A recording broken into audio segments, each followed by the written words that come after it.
Today with another very special Cryptoart panel. I got Marian and I got Patrick Amadon, two of my favorite artists. Welcome to Bitcoin Live. Hi. Hi, yeah, thank you so much for having me again. It's great to be here as thank always. you for having me again. I love talking to Bitcoin Live, and I also love Patrick, so this is like awesome. Yeah, I was gonna say thank you for letting me talk to Marjan. Yeah, well, usually I have to fly to New York to do this, so this is different. You're coming to NFT NYC, right? I will be. NFT then you have to come over and we have to hang. I did a party for crypto artists last year, and it was a lot of fun. Robness came, Stella Bell came, Empress Trash came, and we talked for like nonstop for 6 hours. It was so much fun. That's four of my favorite people. So yeah, I know. So, we should get Stella Bell also back on. It's been a while. Yeah. So yeah, this is basically an idea I had like a while ago, a long time ago, and we already had one Cryptoart panel discussion with Vesa and Sickelbaum. Yeah, I thought so. Who was the other one? Yeah, two amazing artists. But I want to do more of these, and if I can get two amazing artists on the show to do that, yeah, I'm always super happy. And the idea behind the show was basically sort of to explore this whole idea behind crypto art. Like, what is it? What does it mean? Where is it going? What does it mean to each individual artist? Because it's like a very fluid concept. But also, of course, just to talk art and to showcase art and, to touch base, to see what your guys are doing. So who wants to go first and tell us what does crypto art mean to you, and, where do you see it currently and where do you see it going? I would love to hear what Marjan has to say. Okay, hi. Actually, I'm Marjan Moatem. I'm actually a pioneering digital artist. My first exhibited computer art was done on a Commodore 64 back in 1984, and I've been at it since. And I actually came into the NFT space kind of late. It was like 2020. About 3 years ago, and completely fell in love with it for 3 reasons. I've always maintained a very independent art practice, and I've done that so I could be free of the whole ecosystem of contemporary art. So I could have a meaningful dialogue, a critical discourse, and not necessarily be stuck with okay, you can't do this and you can't say that, and all the do's and don'ts of contemporary art ecosystem.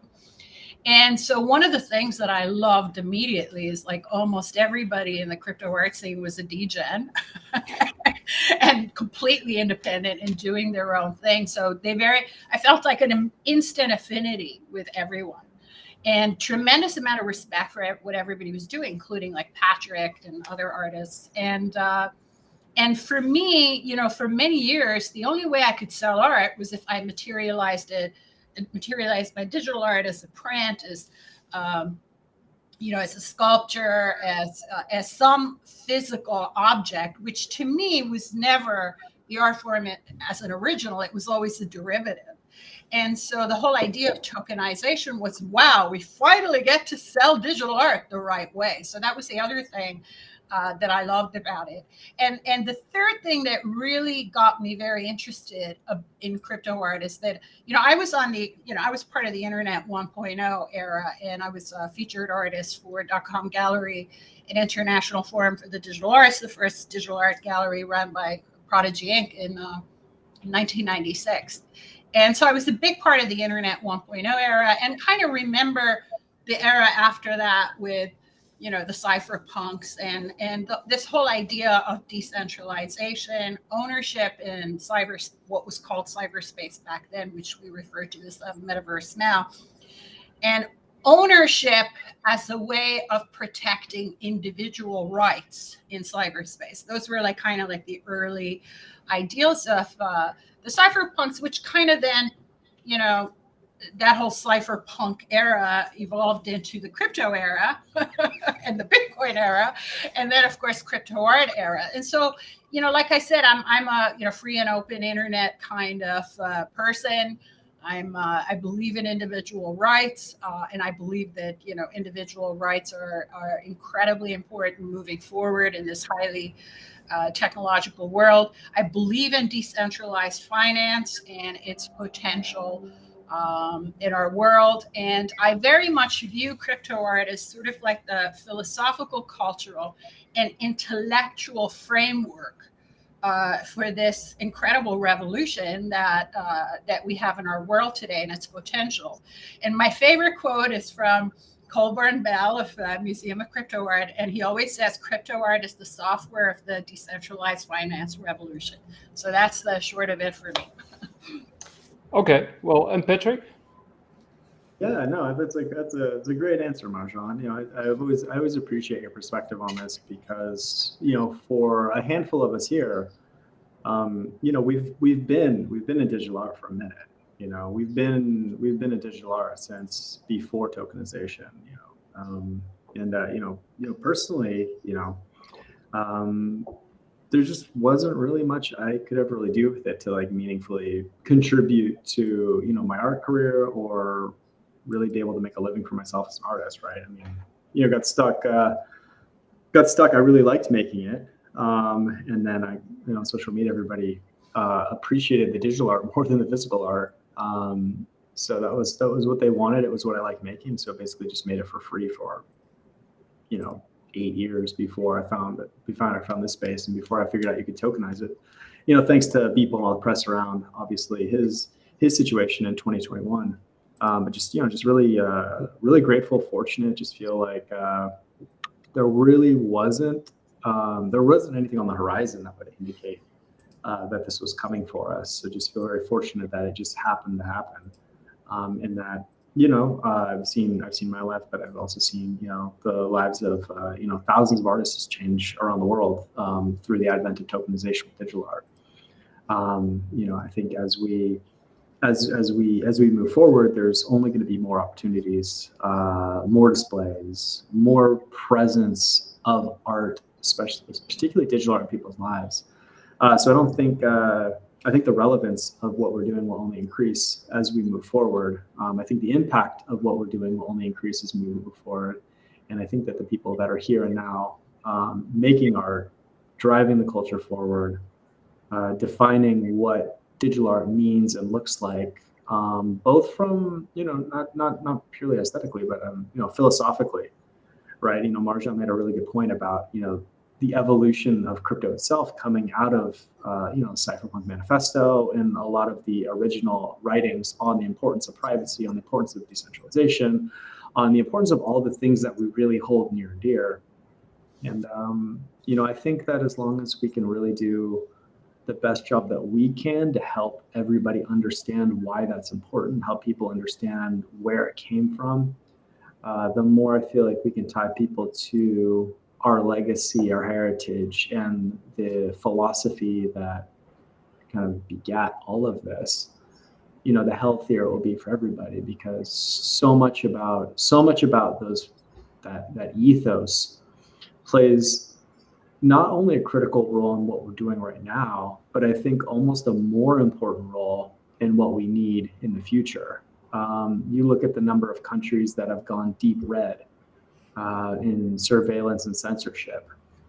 We are rapidly progressing towards surveillance states worldwide. We're rapidly progressing towards social systems that can enforce censorship and do on a much more significant scale than they've been able to impose in the past. What we're doing, I think, is really a beacon and an example for people to follow. And I just really hope that we can fight the tide enough to actually start shifting people towards appreciating what it is that we actually care about. Because I think the impact of what we're doing in the philosophy and ethos, again, of like where we've come from, I think matters so much more than the art. But I think the art is a fantastic way to carry the message. So hopefully we can do that. But again, it requires us talking about it right now. It requires listening to Marjan, right? We have to do this together. And I think that the more we can do that, the healthier it is, not just for us, but for everybody. Yeah, we have to get this message out there to as many people as possible. And of course, like you say, we're being censored. We have been a victim of that many times and still are, which is quite annoying. But do you, both of you, do you also see like a difference between sort of traditional digital art, because you have been both of you have been digital artists way before crypto and this whole revolution started, and crypto art? Is there a difference, or is it? Yeah, How do you see that? You know, I always sort of say, well, let me look at the camera. I always say that, you know, computer art has been around in exhibited form since the 1960s. Yet it doesn't have it up until crypto art. It didn't have the legitimacy of video art, photography, or even performance art had more legitimacy. So it was always this sort of like marginalized, under-recognized, you know, not good enough, not ready for prime time sort of art form as far as the existing establishment of contemporary art was concerned. And much of the computer art in the 70s, the 80s, the 90s, the 2000s was really the art of, you know, what Andy Warhol proclaimed as, you know, the ideal of postmodernism, who you know is more important than what you do. And if you look back at like the history of photography, you know, photography didn't start with, you know, works that were not really engaging or that visually interesting and, you know, people who had the right friends. It started with the likes of Ansel Adams, who till this day remains unmatched in terms of the masterpieces of photography that he created. And also people like Bernice Abbott, Man Ray, etc. So computer art, really what used to be referred to as computer art then became digital art, really always sort of suffered as a result of two things. It was never taken seriously.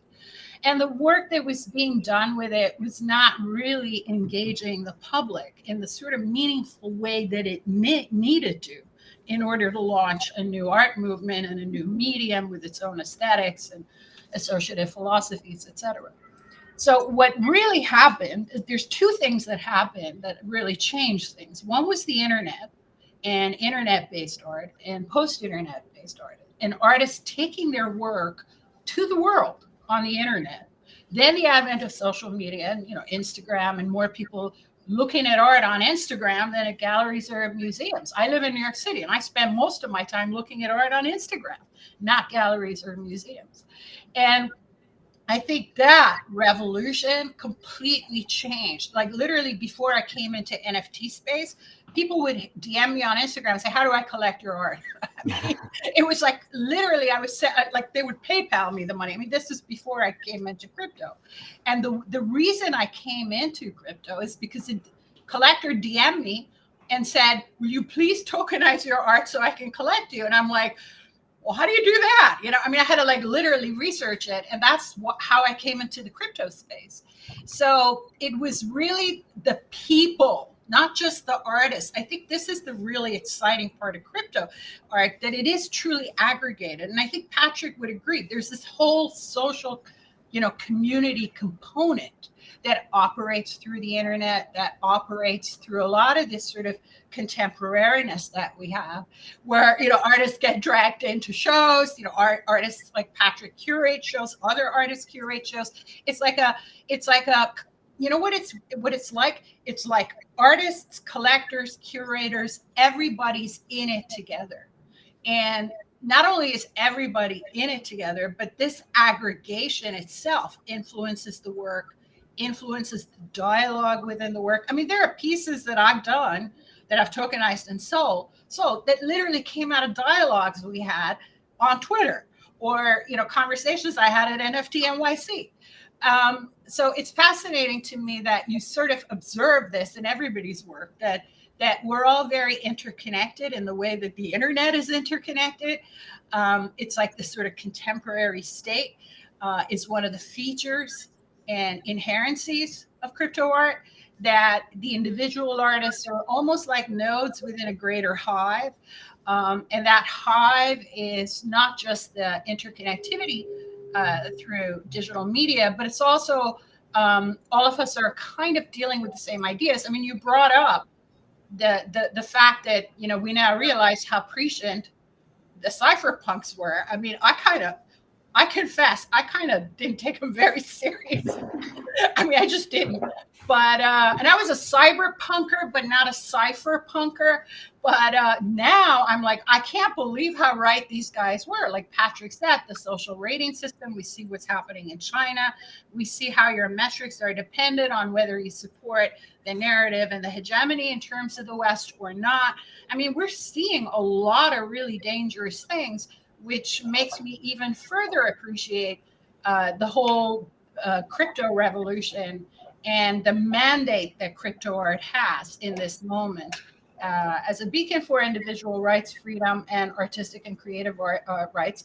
And like Patrick said, this is a completely amazing revolution. Watch all the artists selling their work, independent of the gallery system, independent of museums. And, you know, it took the $69 million Beeple sale for blue chip galleries in New York to start showing digital art.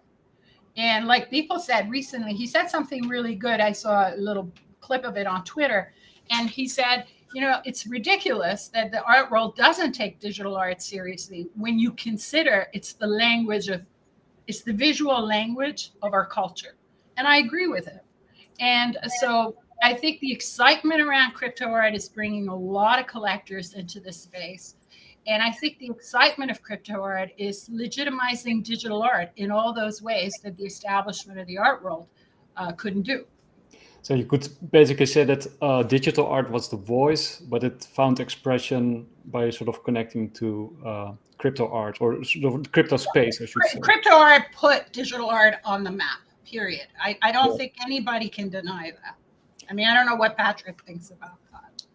I love it. No, I mean, also too, I love needling the old digital art world too. I mean, look, yes, it existed, and we have a, you know, it has a beautiful heritage and so forth. But I mean, the problem, you know, with, you know, having your art seen and appreciated, I feel like is in large part, how do you connect what you're doing with something that's meaningfully impacting people in the world? And I feel like that was the missing piece until recently. You know, it took a long time, obviously. You know, it took tokenization for us to really convince people that pixels had value. You know, that was the challenge. You know, I think Marjan laid out the history nicely, right? It's funny that we used to call it computer art, right? So, you know, and we've taken a lot of steps towards showing people how digital art can actually impact their lives in a meaningful way, to, you know, same and, you know, eventually I feel like a greater degree than physical art. I mean, I don't see any world or any possibility in which the future world values a physical expression of a concept or a message more than the digital expression of a concept or a message. And I feel like that bodes really well for the future of digital art because, you know, again, like Marjan says, it's language, you know, it is the language of our culture. And you talk about what's relevant with art, and you talk about artists leaning into the culture of the now, right? You look at what gets collected by these institutions, right? And typically, whether it's digital art or not digital art, there's a strong bias towards work that it's reflective of the specific lifetimes and nuanced cultures that these artists came from. And kind of what we're doing here is very different in so many ways than what's been done before. Not only in terms of the themes, the materials that we're discussing. I know there's obviously been rebellious themes in the past, but the sheer scope of the space. You know, there's only a handful of FOBs, but there are thousands and thousands and thousands of digital artists making digital art, talking about these themes, talking and being influenced by the history, being influenced by the cypherpunks, even if they don't know it, being influenced by the ethos of the space, even if they don't know it. Again, I think it's incumbent on us to help people understand why we're here, where we came from, so they can continue to carry the message forward. And I don't want that to be lost. But ultimately, you know, like institutions are always going to be slow. They're always going to be, you know, and that's, you know, look at the boards. It takes a long time to go through the process with these things. So, you know, it's always tricky when you're creating something to fit a current need, if you're doing that, you're already behind. They will catch up. What we're doing is relevant and has meaning. And I feel like you just keep going and be very fine with the delay on these things being adopted by people that are slower. I mean, in fairness, I mean, we're all tech savvy. If you're here right now listening to this, you probably are more tech savvy than your average person. And I think we all remember that kind of, Roger Dickerman used the phrase mental Rubicon. I think we all remember crossing that mental Rubicon when we first signed up for crypto, when we first got a wallet, when we first conceptualized the idea that a tokenized piece of art is a discrete and ownable and individual piece and not just ones and zeros, right? And so I think everybody will get there. It's just really a matter of like how quickly they do. But there's no denying the impact that what we're doing is having on the culture and will continue to have on the culture. I feel like in a greatly more expanded way in the future. So it's a fascinating time to be doing all of this. So you could sort of say, like, with the age of digitalization that we've just entered or that we're about to enter, this is like the most meaningful expression to that age that we're entering, right? It's more, it makes more sense than a physical art. But I also want to sort of touch upon that, like, how do you see because the digital sort of art space is exploding and it has a bright future ahead of it, especially if it can stay decentralized. But how do you, both of you, see then the physical sort of re-entering the digital, or how do they two sort of relate to each other? I think it's dumb. I think it's a step backwards. I think the minute you see 2021 fade and you start to see, oh, it's winter, you start to see people making prints and people making physical work to try to somehow make money and stay relevant. Honestly, it's a step backwards. You look at what we're able to do, and I feel like you can just have confidence knowing that what we're doing is far more impactful. I mean, I like poking at people's gods, and I love Banksy, but he's throwing paint on a wall. You look at something like what Marjan has here, right? You can put this anywhere. You can display this anywhere. Your potential reach is so much greater with digital. Put up a billboard in Hong Kong, and now I gotta go to jail if I end up in China. What we can do and the potential power that we have in digital expression with the number of distribution avenues that we have is far greater than what you can do in the physical world. And I don't think we've even begun to see the full extent of not only the chaos we can cause, but just the sheer impact that art can have if it is in a digital form. I mean, even look at exhibitions, right? Oh, exhibiting, you can. Okay, here's my digital piece. Exhibit it in Dubai. Exhibit it in Japan. Exhibit it in London. I'm not waiting for shippers. I'm not paying insurance. Digital art travels. Digital art can be everywhere. It's such a superior medium compared to what came before. I just know. I feel like now cat's out of the bag. I feel like physical work is reaching backwards. And if you need to make a living, cool. You should be able to do that as an artist. But conceptually, physical art is in the past. And unless you have a really good concept for utilizing it, I feel like you're basically recreating zombie artwork. Well, it is the sort of materialization, yeah. It's a derivative, and it's like a secondary work. I do agree with that. I mean, it's almost like the way you have to look at it is like, it's like, oh, here's a George Condo painting, and the painting is the original, right? But here are a bunch of like George Condo posters from his museum show or a limited edition litho run. I mean, you could say that about any artist really in the 20th century as well. So like the question is, well, what is the lithograph and what is the poster? Those are secondary derivative works. They never have the value of the original. And I think I agree with Patrick that in this case, Patrick had a good line. Pixels have a value. I agree. Pixels ought to be, pixels ought to have a value independent of the physical. Absolutely. And the original, like what is the original art piece? It's the digital, and the tokenization is the is the legitimization of what I just said. Without that, digital art doesn't have a value no matter what you do. Because if you're selling the object, you're selling a derivative. You're not selling the original. And this is, I think, the key part of what we're talking about, that it was the moment when digital art was sold as digital data, that basically created this revolution and made it possible for digital art to actually have a value, for the pixels to have value, for the data to have value. And that's the original. And in the art, like when you look at the history of art, it's all about what was the original art and art. But just one other thing I wanted to add, because you brought this up, everybody's fond of saying digital renaissance, this and that. And the important thing to remember is that Renaissance art was happening at the same time as many other revolutions, a revival of classical Greek and Roman ideologies, after a century after the Spanish Inquisition. Those things would have been considered as ridiculously heretical. So it was about bringing in other ideologies, other philosophies, the rise of the merchant class, which eventually became the free markets we have today, which allowed people other than clergy and royalty to make money and to prosper and to become entrepreneurs. And so you look at our time, we have e-commerce. And if you want my honest opinion, e-commerce is as significant as the economic revolution of the Renaissance. And if you look at, average everyday people becoming YouTube stars, becoming influencers on TikTok. Now, you might have all sorts of criticisms about these figures and you're fully entitled to them. But I'm saying don't focus on the content. Just look at what has just happened.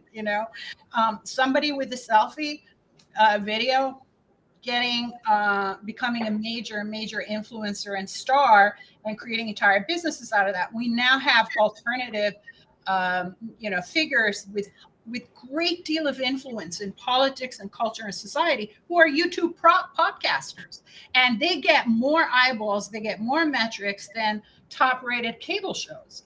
So legacy media is dying. I mean, look at how much look at how some of the major political figures on YouTube and Twitter, like look at the number of views, 70, 80 million views for a video. When did legacy media produce that? So we're having a similar revolution in terms of what happened during the Renaissance and the way everything changed. We're having a similar revolution with Web3, with decentralized finance, and crypto art is kind of like the artistic movement of it, because if you look into this space, everybody's operating independently of galleries, independently of, think of it as the medieval order of art, literally the medieval order of art. We're all operating independently, and the Renaissance artists were using new media like frescoes, and the canvas was born around that time. So it's no different than kind of what we're dealing with. We're dealing with completely new tools in terms of making art, selling art, and the canvas allowed art to travel. And Patrick was talking about digital art on billboards all over the world and the way digital art can travel. Well, there you go. We're very similar in that regards too. Yeah, in this case, sort of the canvas is the internet itself, and the internet is expanding everywhere. The digital. Yeah, the digital. So, but then, I suspect that I already know both of your answers, but how would you sort of respond to, for example, Walter Benjamin's The Work of Art in the Age of Mechanical Reproduction, where he sort of makes the claim that it's the aura of the artwork that is sacred and that has been sort of lost in the reproduction? I think both of you would sort of turn that upside down, right? Yeah, I mean, go on, Patrick. Yeah.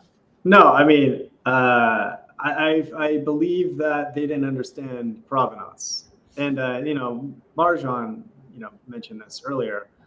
The original is what matters, and we have blockchain provenance. For the first time, it's very easy to see what was created when, who the owner is, all the history, everything else. That really is ultimately everything in this age of art, because so much of it is about reproduction, distribution, sharing. Without the provenance, you can't have your work in Tokyo and Dubai and London and know what the actual artwork is. I mean, provenance is the key to everything with digital art and art in general. And y'all are going to get me in trouble. I just inspired to just tweet that physical art is dead as the dominant art form, that'll make some people happy. But I feel like ultimately that's where we're at. I mean, that is where we are. It will continue on indefinitely, but I believe it's just a zombie. There'll be many people who resurrect this along the way, but in terms of your ability to reach an audience and distribute a message conceptually, digital is the superior medium for being able to share a story, share a message, execute a concept. Physical art is anachronistic at this point. So it will be superseded in Hegelian sense.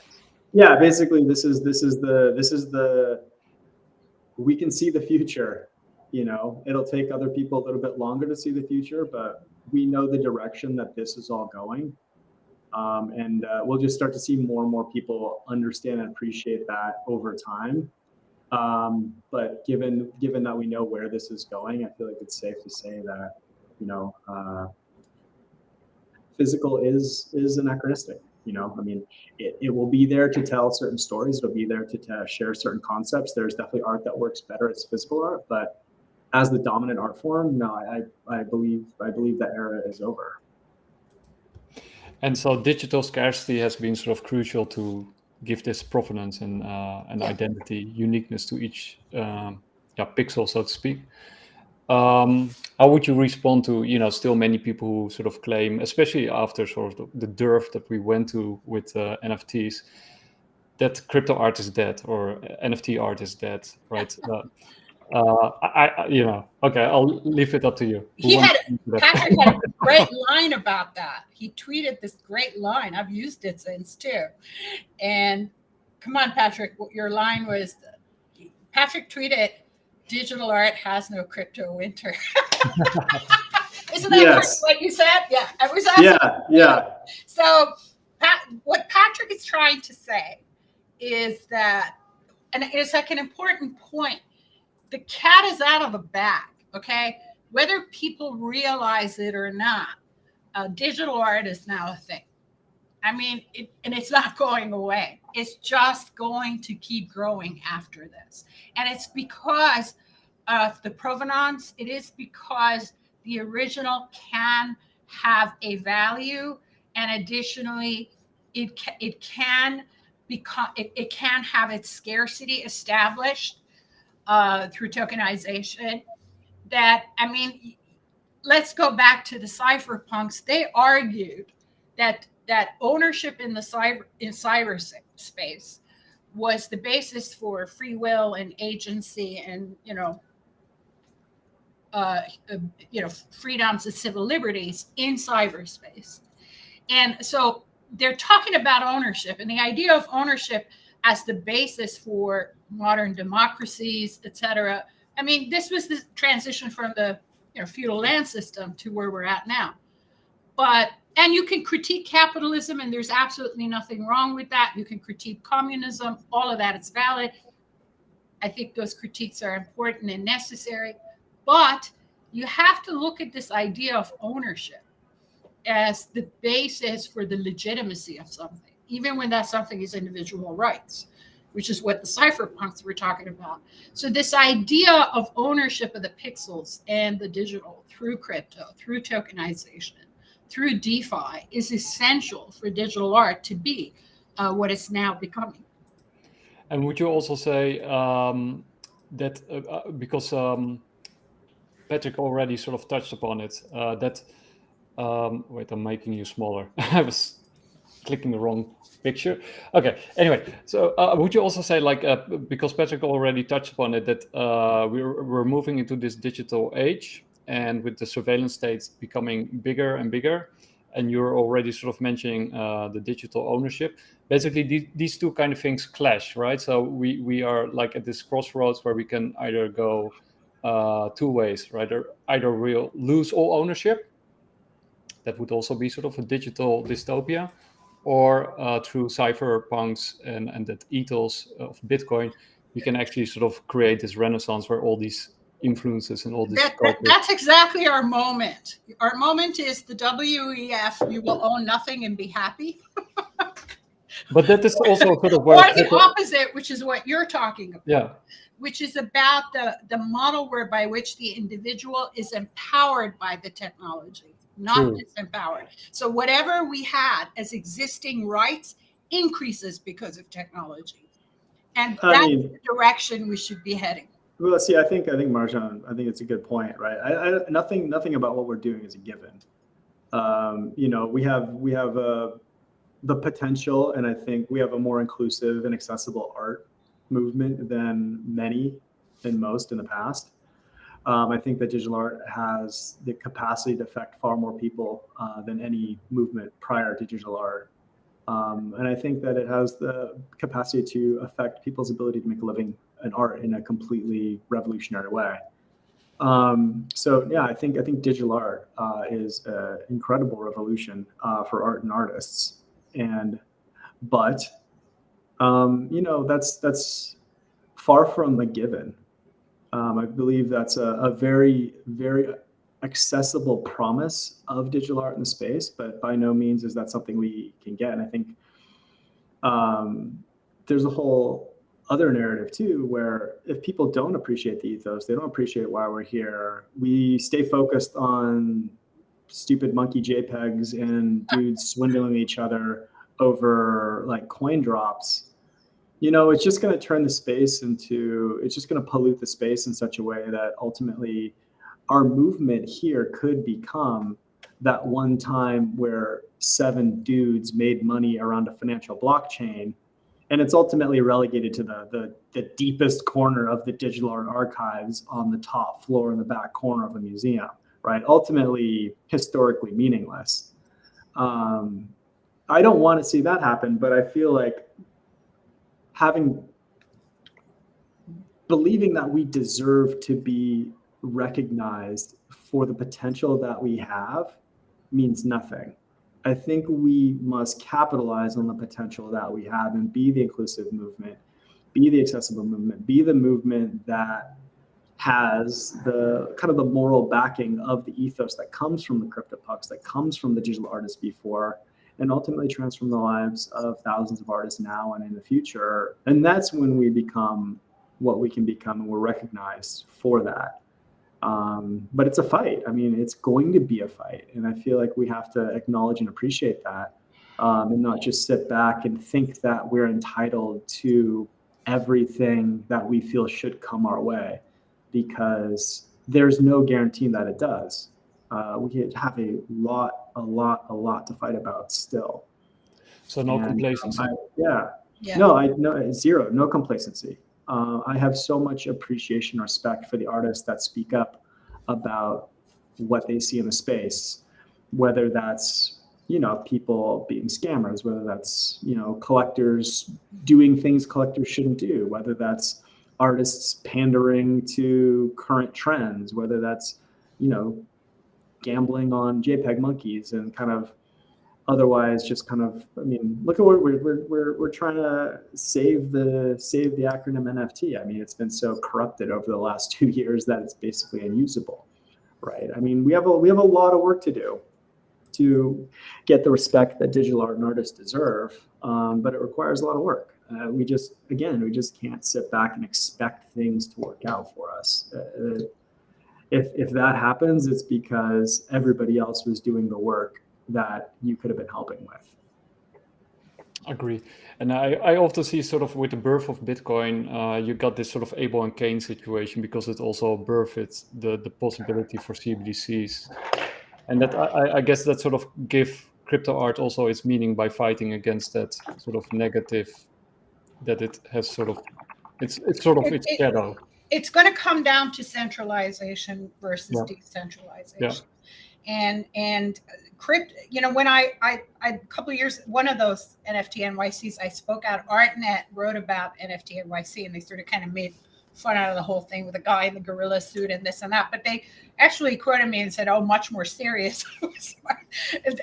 But the thing they quoted that I had said on the Cryptoart panel was that this art movement is not geolocated. It's not Paris in the 30s, it's not New York in the 50s or the 80s, and it isn't. It is decentralized. And that's what I love about it, that I could be in conversation with an artist in Mexico or in Africa or India, and it's because of the immateriality, there is no physical, that it is decentralized. And so conceptually, this aspect of crypto art really ties into what you're talking about, CBDCs versus DeFi. And the idea here is any type of centralized anything, whether it's art or money, is prone and susceptible to absolute power, corrupt absolutely. We know that. And it doesn't matter how good your intentions are. When you have that kind of power, you will be corrupted by it. This is the constant of history. This is the lesson that we've learned, that even good intentions will not make you immune to the temptations of absolute power. And so by decentralizing finance, by decentralizing art, we're shifting away from that model in the hopes that we can have something that's organic and alive and meaningful and inclusive. Yeah, and one of the nice things about both of you, that's also why I think this is like a really nice way to sort of bring you together in the show, is you're both very sort of anarchic, rebellious. So how would you suggest to crypto artists or artists in the crypto space to sort of fight this centralization, this corruption? How can they best sort of fight back through art? We're a community. We are very tightly tied together. We talk to each other. We influence each other. Twitter is a social platform. It's not an art sharing platform. And I think that's one thing that made this whole thing possible, is that it's about sharing ideas in text first. And then we built art sharing on top of that. But I think at its core, I think that this is something that we've all figured out together. And I think that is kind of the critical element to either maintaining, growing, or letting this decay. It's just how we engage each other philosophically over text. So staying in touch with each other, forming this hive mind, I think that's very important. But you at the same time, group DMs on Twitter is like 80% of crypto art. Yeah. I mean, the number of notifications that are going off at any given second from I don't know how many group chats involving hundreds and hundreds of artists. Yeah, no, definitely. But at the same time, you also see sort of this censorship on social media platforms, even X. I mean, I like X. I think Elon did a lot of good things, but he also did some stuff, questionable stuff, and you can sometimes sort of question his motives. So the question is also, how viable is X? Because it's so central to the NFT and the crypto space, right? And especially also the crypto art space. So how do you sort of safeguard against? How do you hedge against that? Is that going on Nostr? Is it going to Woobit? Or how would the both of you sort of approach that problem or potential problem? Hopefully Elon doesn't do anything. I think that if you look at the history of art, you will see that artists all throughout history found ways of putting the most censored things imaginable into their artwork. It's something that artists can do, find ways of conveying everything that can't be said. Even if you look at, I was just having this conversation in class recently where, even if you look at 1950s, my day job is I'm a tenured college professor. And just something interesting that I want to bring up, because I don't think most people are aware of the changes that are happening with college age kids, the students, is that like 3 years ago, when I became very concerned about people having their accounts shut down on Twitter over free speech, I raised some of my concerns during class. And 3 years ago, when I said I'm really concerned about freedom of speech on the internet, almost no student said anything. Literally, like nobody had anything to say about it. And like this was like, I think last winter during a class break in the lab, I was mentioning something about I'm really happy that they're restoring certain accounts on Twitter, and because of my concerns about and it was during class break, so it wasn't a discussion. I was just talking to one student.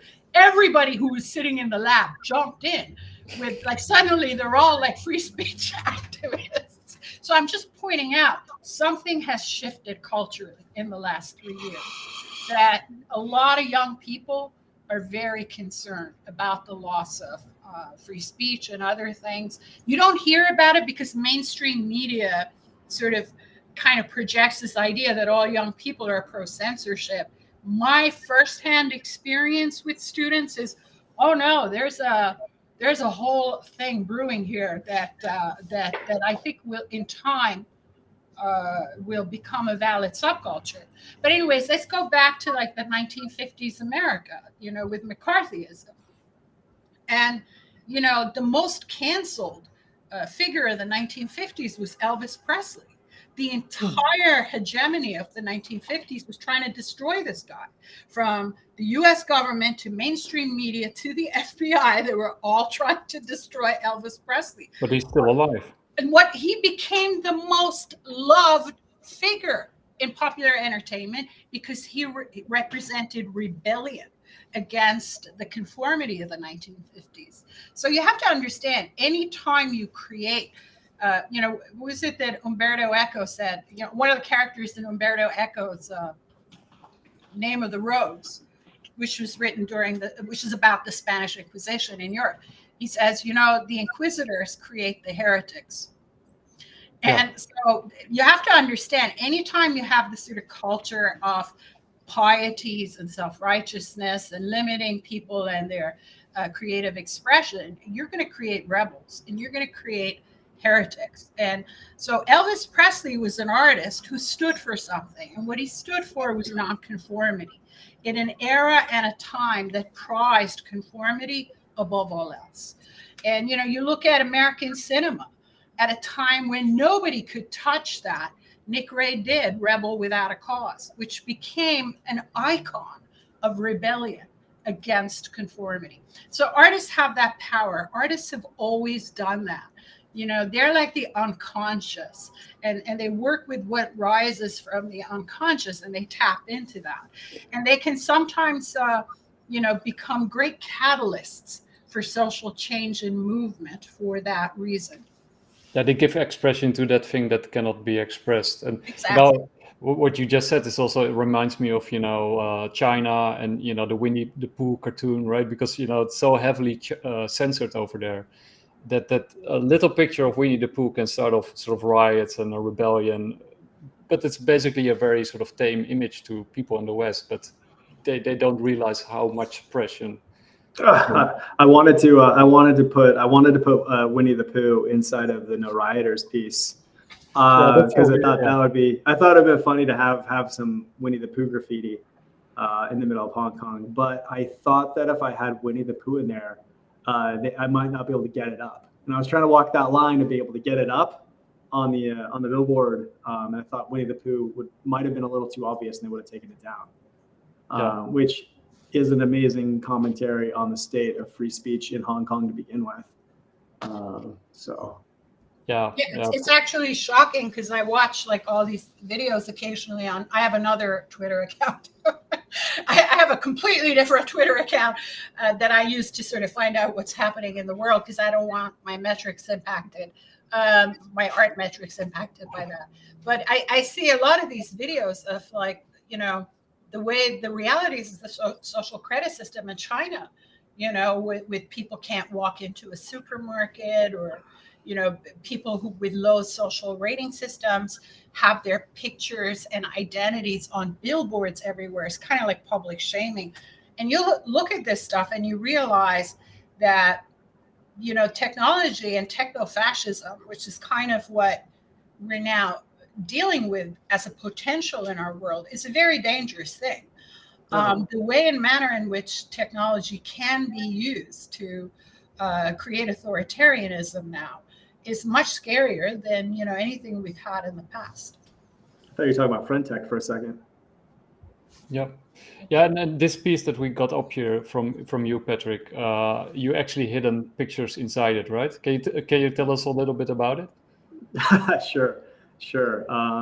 Yeah, I put a bunch of names of the protesters from the Hong Kong 47, their sentences, stories of journalists getting beaten up, and basically it was just documenting a lot of the people and the repression that happened during the Hong Kong protests, which is against the law. Hong Kong national security law does not allow that material to be shared publicly. So put it in this piece and had it up in the middle of Hong Kong for 3 days during government-sponsored Art Basel, or Art Week. Yeah, they found out after about 3 days of it being up in the middle of Hong Kong on the biggest billboard in the city. Then they took it down and it became a whole thing. Like global press covered it, and pro-Beijing journals were writing articles about me and how I was pro-rioter, which I thought was great because I am absolutely pro-rioter. I'm very much pro-rioter. And it's so ironic, right? Because if they had ignored it, then it wouldn't have done what it did. No, that was the irony of it. I told a few of the press outlets too. Like the piece wasn't complete until they took it down. The fact that they pulled this down, they had to censor this message from broadcasting, just shows concretely shows the erosion of free speech in Hong Kong. So needed them to put the final brushstroke on it. And it kind of works like an oil spill, right? Because once you start censoring something, then something sort of associated or vaguely related to it also becomes sort of contaminated, and then it spills out, and then eventually you have to censor everything if you go down that road, and then every little image actually becomes very explosive, right? Yeah. So no, I was happy with how that played out, and happy with the amount of coverage it received, and how much attention it drew towards the censorship policies and the erosion of free speech and democracy in Hong Kong. And can you tell us a little bit about your doppelganger project? Yeah. Oh, yeah. Thank you. Yeah. So I'm happy with how this turned out. I was just thinking about, because talking to the collectors, one of the biggest concerns about NFTs is the durability of an NFT, right? It's like, will this actually work in 20 years if technology changes, internet infrastructure changes? How do we know, kind of if this is something that's going to last? And I feel like that's a concern with frozen metadata, right? You can't ever change anything; it's just locked in there, right? What if IPFS links stop working? I know they're safe, but it's technology. We've all been around for a minute. So the idea, why doesn't, you don't necessarily have, there's no technical reason why a token can only point to one image. So I had the idea, what if a token pointed to an array you could select from? That might expand the possibilities of what you can do, with a token. So I reached out to Transient, who I have some friends at, and said, hey, let's make an NFT, but instead of having a single pointer, let's see what happens if we build an NFT that can point to an array.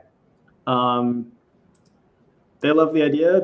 They built it for me, and we created an NFT with an array, which I think has a lot of applications that are interesting for art. Whether it's I put a whole library of art on Doppelganger, and every single piece of art has its own metadata. So you can point to one image and it has the NFT represents one image, or you can point to a different image, a whole new set of metadata comes through and has a completely different art piece. So already seeing probably 15, 20 different array-based NFTs come out of this.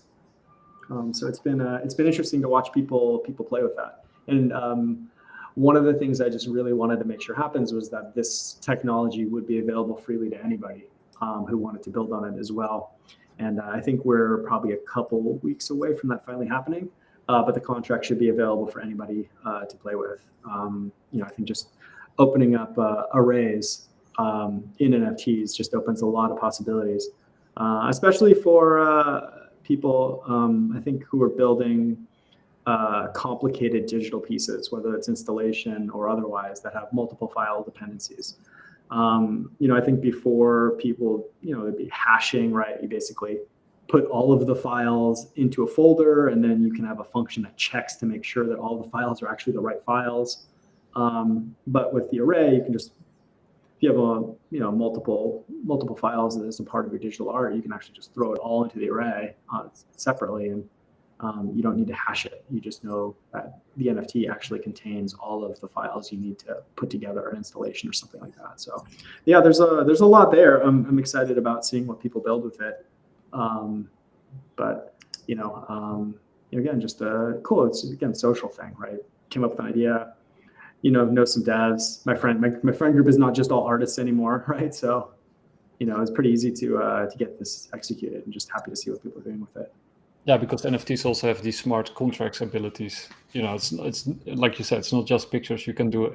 It's basically limited by your imagination. Yeah, thank you. So, Marianne, do you have something you want to show, or a project that you've been working on?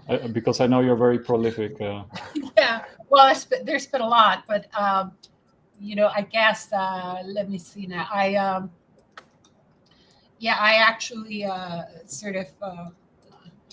I won the first ever NFT art prize from Arab Bank Switzerland at NFC Summit last June. And so, they flew. I actually got to go to Lisbon, and I have to say, it's. I had always heard that NFC Summit at Lisbon is, very artist centered, and I can verify that was the case. And it was actually really exciting. I just wanted to take a moment to talk about ABS, because I don't know if people are actually aware of this or not, but ABS, or Arab Bank Switzerland, is actually a digital assets management bank in Geneva. So they're already in the business of crypto. And so they also have a crypto art collection and an NFT art collection, and they're turning the crypt of the bank into an NFT display gallery, actually, for their collection. And they view crypto art and NFTs as a digital asset class as part of their, business model. So I think that's actually the ABS prize. So I think it's like a really interesting development. And there's going to be another NFT art prize coming up this year for Lisbon, so artists should put in. So in addition to that, I've obviously done a lot of shows in the last year, a lot of NFT art shows. I just really quickly, I most recently, I did this at Ethereum Summit in Paris over the summer. Cryptoart Rides the Bull again, because I originally had done the iconic Cryptoart Rides the Bull outside the New York Stock Exchange in 2021, which was in the BBC documentary Art Goes Digital. And so this is actually the new version, Cryptoart Rides the Bull in the metaverse this time. Wow. And, in this sort of field of undulating pixels. And I've done a whole bunch of different, and this was with Fungi Gallery. And also another new piece, because, I like to glitch classical sculptures. That's glitching Venus de Milo. It seemed like there's so much happening with that, in our world. It was time to sort of revisit the icon of womanhood in terms of Western civilization, and the glitching of it as a way of exploring everything that is happening conceptually around that idea now. And of course, I started doing a bunch of pepes. And, it's really interesting, because when I first started doing pepes, a lot of the various glitch pepes that I've been doing, I've done about 3 of them. The interesting thing that happened was that some of my non-crypto art friends, some of my digital art, non-crypto art friends, like, how could you do a pepe? I mean, they were like, really horrified. And I felt that, but to me, it's such an important thing in terms of crypto art, because of the way the meme became an asset class. And, talk about pixels have a value, as Patrick said. So how could I not explore this visually and aesthetically? Because at the heart of my practice is this idea of the new aesthetics of the digital. I get very excited by visuals that I've never seen before, and I'm always sort of working with that. So I wanted to sort of tackle this iconic symbol of crypto art directly in my practice, and there's a couple more I'm working on as well. So and of course I've continued to do art hacks, which are a very important part of my art practice. And my last art hack at Art Basel, Switzerland, I actually put Patrick's piece in it, and it was called Enjoy the Silence, and it explored, ideas of censorship, in our world, and the idea that words cause harm. And I'm not necessarily, I always say I'm not an activist, and I'm not a zealot. I'm an explorer, and my art is about exploring. So I always look at these things to find layers of meaning, not necessarily because I'm trying to advance a particular ideology over another, but to get everyone to sort of deal with the nuances and complexities of all these ideas, which the sort of clickbait, dogpile, hate engagement culture of the internet can sometimes, not allow for. So this is like, I think art is an important part of our sense-making apparatus and meaning-making apparatus. And so what I try to bring to social media is that. Not like, oh, I'm here to cause a dog pile. I'm not. There's plenty of those everywhere. I'm here for everybody to pause and reflect on things in however way they choose. And it doesn't have to match anything I believe. But it's like, really, let's just sit with this and let it settle a little bit and see what comes out of it. That's sort of more where I come from, because that is what art has always done historically. And so that's sort of what I believe in. And also sort of to tie into that, right? We tend to live in bubbles and silos, and it's sort of reinforced through the algos that are constantly monitoring us. So I think what both of your art does, and especially also your art with these glitches, that sort of, you're trying to bust those bubbles, right? You burst those bubbles and try to sort of make people reconnect with sort of the underlying content, or actually look at it anew with new eyes. By the way, that's my she Pepe. and that shot is she Pepe, the Lenin Slayer. I actually love she Pepe. She's I might be 3D printing her. I know Patrick's opposed to physicals, but I just got a 3D printer. Hey, look, I love physicals. I want her on top of my workstation. Okay, you're not seeing this, but behind my monitors, I have a shelf with little figurative sculptures that are symbolic for me. She's going, like, I have my Cryptoart writes the bull, So I like having physical things from my figures, because I sort of believe in that. I love physicals. Yeah, I love physicals. I'm definitely doing a she Pepe sculpture. I absolutely love my she Pepe. Do it. Hey, because to me, like, you know what? I really wanted a female to enter the Pepe dialogue, and I love her. I think she's one of the best figures I've done, and I can hardly wait to do more animations with her. No, absolutely. And because Pepe has a very negative name, of course, for people, some people in what we just talked about with these bubbles and these silos, and it's very easy to sort of paint the other party in a certain way, and then people sort of think that's what it is.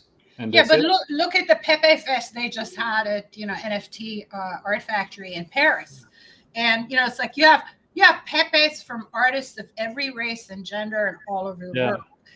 That to me is a very important kind of a phenomenon that is happening. And if you look throughout the history of art, you're also going to find artists working with highly controversial and banned subject matters sometimes as a way of freeing it up and opening it up to greater dialogue.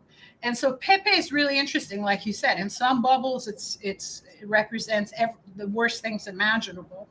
But within the crypto art scene, it has many layers of meaning that are actually the opposite of those negative ideas. It's a fascinating subculture. I apologize. I'm at my time limit. I just want to say thank you so much. It's such a pleasure chatting with you. Such a pleasure chatting with you as well, Marjan. No, I could chat with you for much longer. I think this is a fascinating discussion. I just want to thank you so much for having me here. No problem. And always glad to have you on, and you're always welcome back on. So I wish you all the best. And thank you. You too. Adios. Bye. Take care.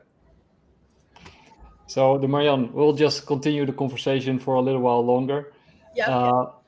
So what does Pepe mean to you? Or doesn't it mean anything to you? Does it mean everything? What? The Pepe, or it's sort of just you're sort of exploring the figure of Pepe, or does it also sort of have a certain meaning to you? I think Pepe, to a large extent, is very much symbolic of the post-internet culture to a large extent, because a lot of the meanings are rooted in the post-internet. But most importantly, I think Pepe as a digital asset class, as an NFT, as a cryptoart, predating almost other artistic forms that were tokenized and sold, is really important. I mean, you look at the minting of the Pepes on counterparty Bitcoin blockchain. Yeah.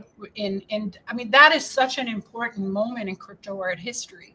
And when you sort of consider what Patrick said, pixels have a value, that's like literally the moment, in which two things happen.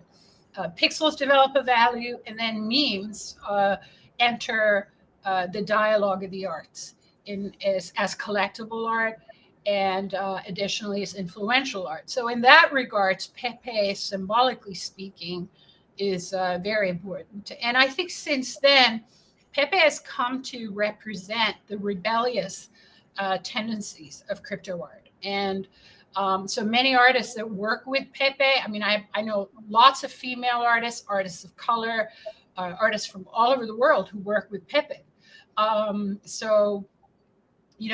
These are artists that are using Pepe as the sort of like rallying cry of the rebellion of crypto art.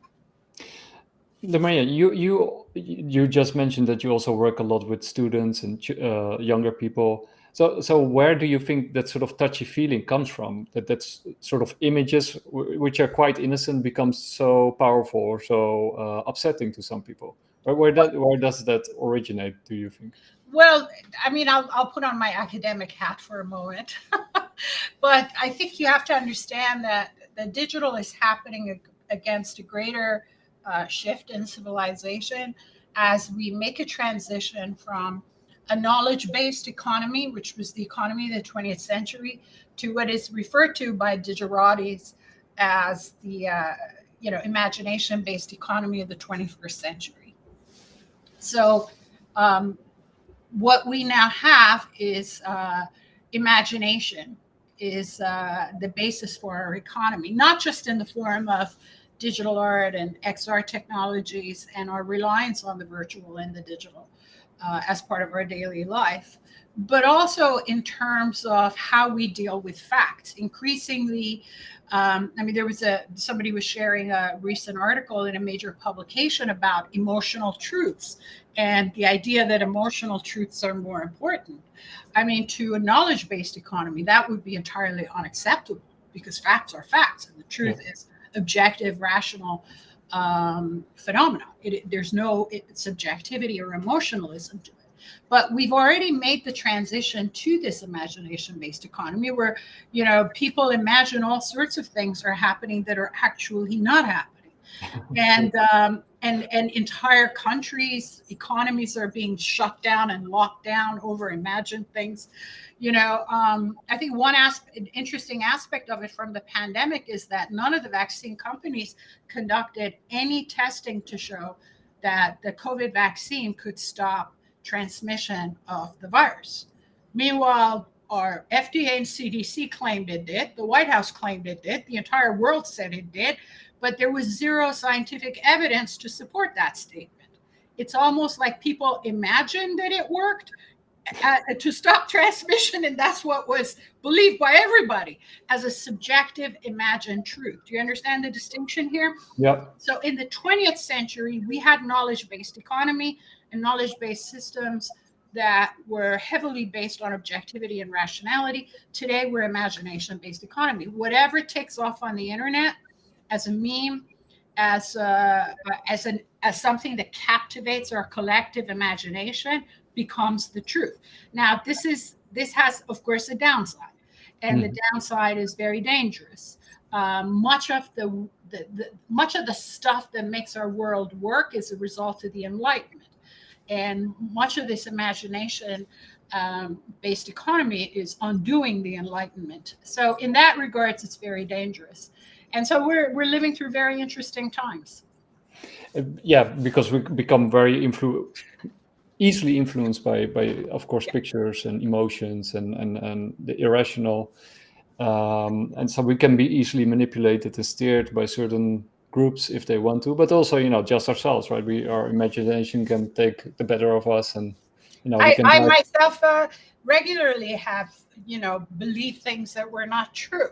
Oh yeah, me too. Unfortunately, that's the nature of feelings. They're very important. It's important to feel them. It's important to process them. Sometimes very important to express them and to communicate them, but they're not facts.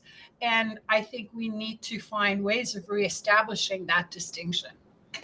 And that maybe also sort of ties back to what we said at the beginning, that the cypherpunk sort of with the ownership and the digital scarcity, and that you can basically prove provenance of things, right? That it sort of also relates to facts. If you can prove the provenance of something, you can also reintroduce fact-based.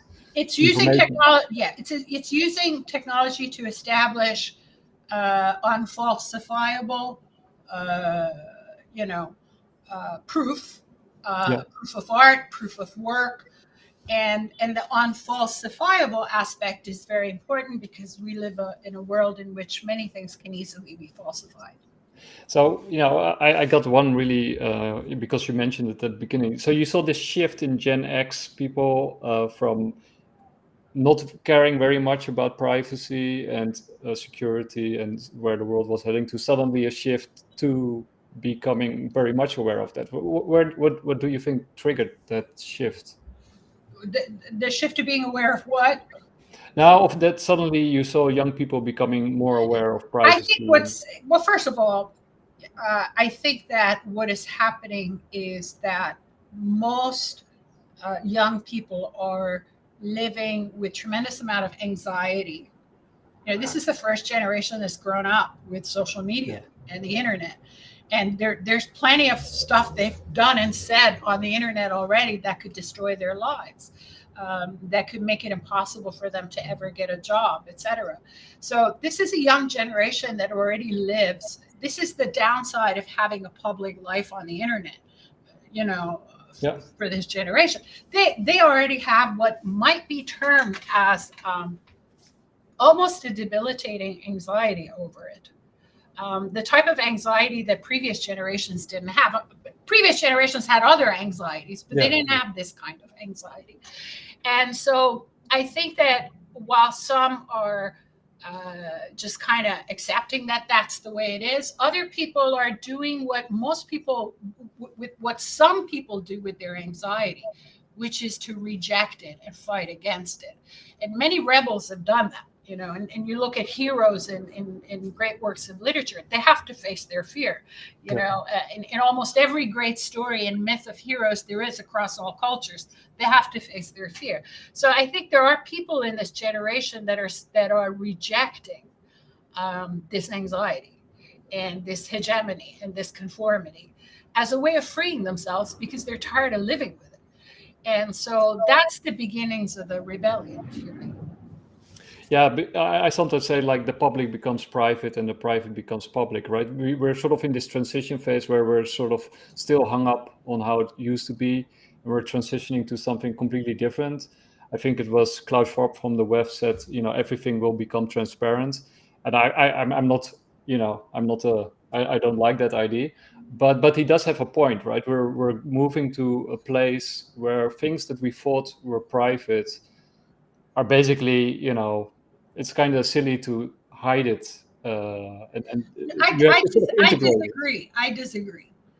Transparency is for public things, but there's two spheres.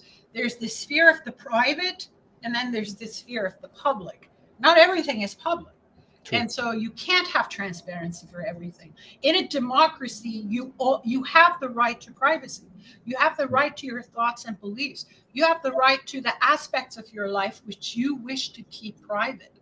So, because you are allowed to make that distinction between the public and the private. So transparency isn't for everything, just the aspects of our life that are public and publicly shared with others, True. But the private sphere must remain private. That's a basic human right based on the UN Declaration of Human Rights. And you know, I totally agree with that, but I do think there will be sort of a shift, but from things that we thought used to be sort of private to becoming, the way sort of people personally deal with it, that they might make things public that in the past people would never have made public to begin with, right? So I think the distinction between public and private used to be very well demarcated, and it becomes more fluid as we sort of move into the future. yes and no. About 5 years ago, people shared much more freely on their social medias accounts than they do today. Some of that is blowback, Yeah. And then of course art gives expression to all these things. Let's end on sort of a note from where do you see crypto art going in the future? Now, in the near future, like, well, how many years ahead you want to look, or how close? Where do you see it going? I think that what's happening is we're definitely having a crypto winter.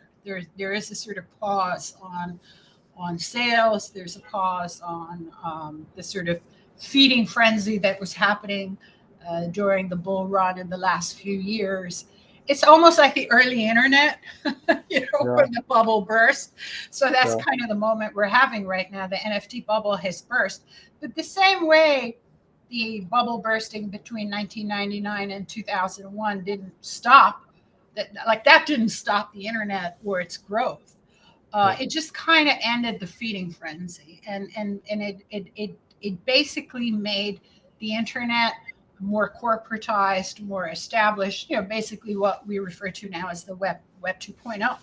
So what is happening now is we are having a similar pause. Like Patrick was saying, the era of, monkey JPEGs has ended. That's really the way to look at it. But what is now happening is it's NFTs and crypto art are becoming more established the same way the internet became more established after the bubble burst. So I'd say you're seeing more galleries adopting it, including blue chip galleries. You're seeing museums collect it. So this is the beginnings of the legitimization. And in the coming years, you're going to see much more growth and development in the entire ecosystem of crypto art. But don't you think also that there lies a danger with sort of the corporatism or sort of these big institutions coming in? Absolutely. Because this is the way it works, that the establishment co-opts and subverts oftentimes enough these like organic nascent movements. So you're most likely going to, well, I think you're already seeing it. I mean, you're really already seeing you're already seeing elements of that, where a lot of the establishment of art is sort of entering the field with its own, with its existing practices and mindsets and philosophies, and co-opting and subverting this organic phenomenon. So that's already starting to happen. You're probably going to see more of that. But I also think that all the sort of philosophical and aspects of this revolutionary moment are also going to expand. So you're going to probably have both. You're going to have an establishment version of NFTs. That's very much like, the existing establishment of contemporary art based on the orthodoxies of, the art world from the 20th century. And then you're going to have this movement grow and become a lot stronger and a lot more prominent, and maybe in time gradually change the traditional art world. Well, let's hope that will happen, and we'll fight for that future. Can I thank you very much for being on Bitcoinlive and sharing your amazing artwork and your knowledge. Thank you. And like with Patrick, it was a pleasure having you on, and you're always welcome to come back on too. Awesome. Great being here. Take care.